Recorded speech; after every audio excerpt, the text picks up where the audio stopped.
Pittsburgh is no result.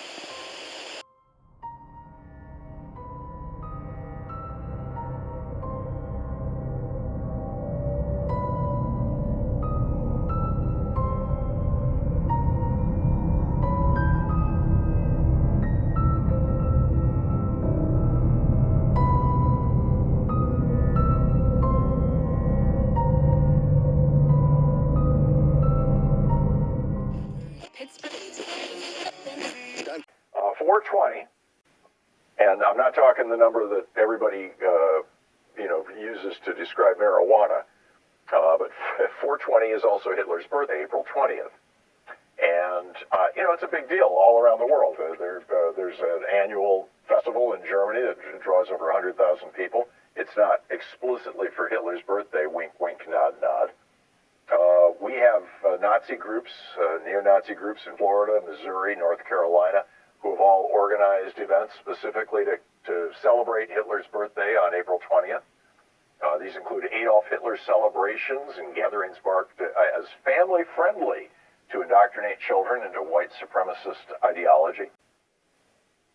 In Georgia, a Georgia neo-Nazi posted a photo on social media of a swastika-decorated birthday cake that his girlfriend gave him in honor of Hitler's birthday.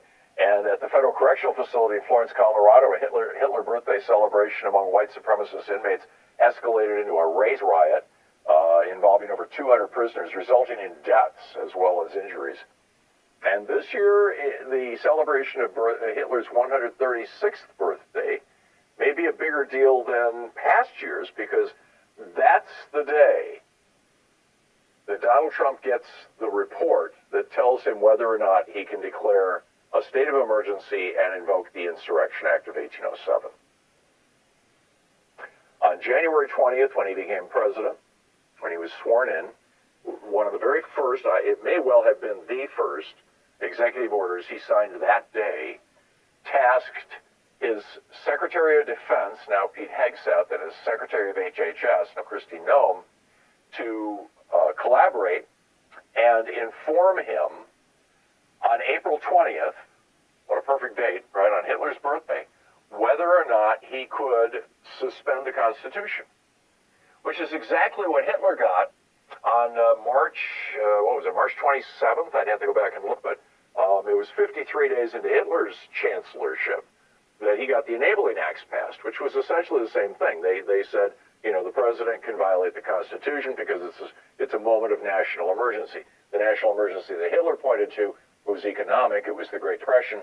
The national emergency that Donald Trump is pointing to is immigrants coming across the southern border, which is, by the way, pretty much stopped.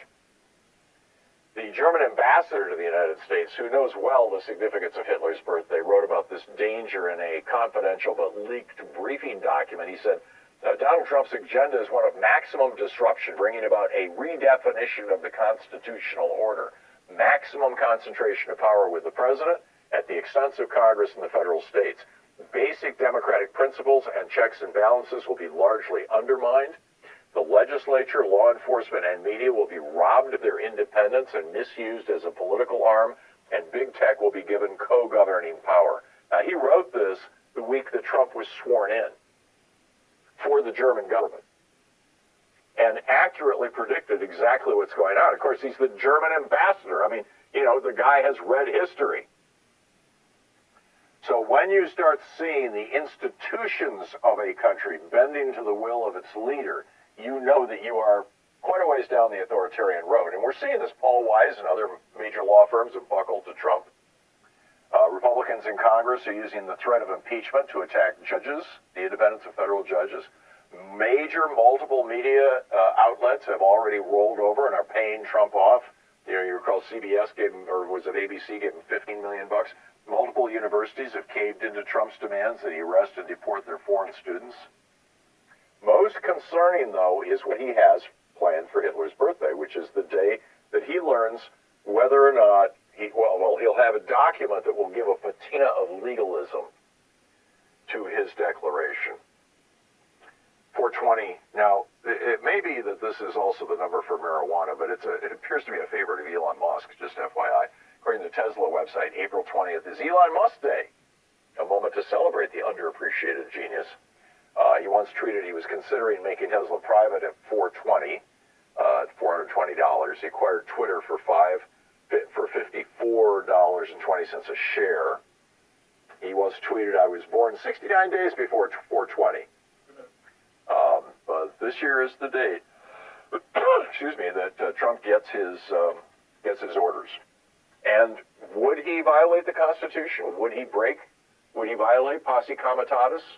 Well, he's already imposing illegal tariffs. The Constitution is quite clear. It's in Article 1, I believe Section 7, that maybe Section 9, that says that only Congress can impose tariffs. Now, I realize in 1973, I think it was, 74, Congress passed a law saying that in a state of emergency, the president could declare a tariff, which is what he's using right now, but that's a pretty thin rule. Also, his deportations without due process are illegal under the Constitution. Trump doesn't care. He's doing them anyway. Trump taking millions from the Saudis for his live golf tournament over the weekend at his golf resort. That's an illegal violation of the Emoluments Clause of the Constitution. He doesn't care. His hustling Tesla cars in front of the White House, it's an illegal violation of the Hatch Act. He could go to prison for that. He doesn't care. His hatch of Elon Musk, his wholesale firing of government employees and shutting down agencies that were created by Congress, that's illegal. He doesn't care. So we're long past the moment when our first felon president slipped into his criminal mode. The question now is how far he's going to go once he gets his Hitler's birthday present. Result is no restart. Result.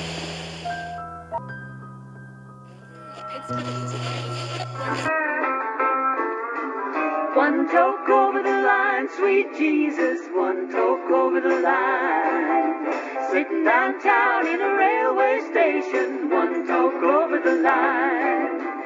Waiting for the train that goes home, sweet Mary, hoping that the train is on time. No restart. Result.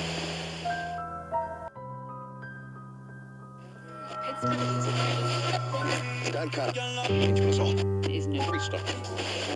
Result.